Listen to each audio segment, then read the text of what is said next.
Minod jatend piny Mama Rachel Ruto oyango chenro mar jiwo chiemo ne mier kanyakla kod skunde ma pacho ka kokalo puodho motisi ni National Kitchen Garden ma ing'eyo mar jiwo aguch chiemo ne familia ma pacho ka. Jaelieta nigi mathoth.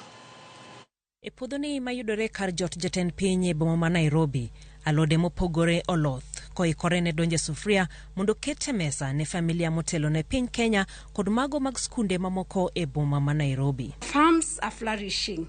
The food security in our nation has improved, and this produce confirms that plenty has been found within our borders, just as our national anthem proclaims. Puodho ni oyangi kod min od jatend piny Mama Rachel Ruto e yorno mar jiwo okap miyo kendo neno ni familia ma pacho ka ochamo chiemo makare. The Mama Kitchen Garden that we have just toured and the source of the first fruits we will be handing over today is a pilot of a national initiative that is being piloted by the State Department of Agriculture as a national food growing initiative championed by women.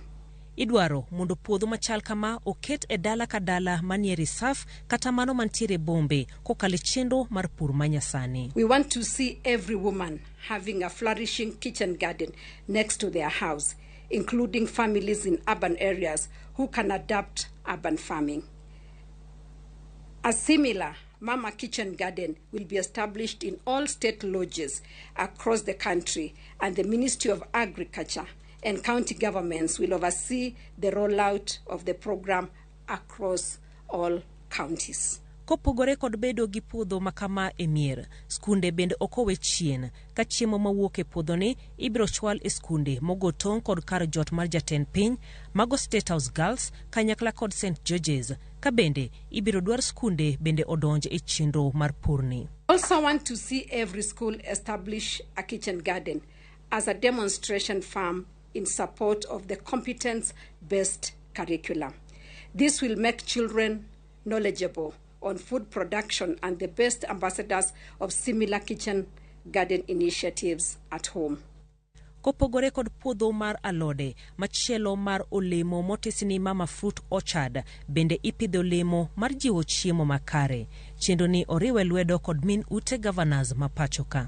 We have also been championing a related food security initiative dubbed Mama Fruit Gardens, where we are establishing commercial fruit orchards in public schools to supplement the learners' nutrition.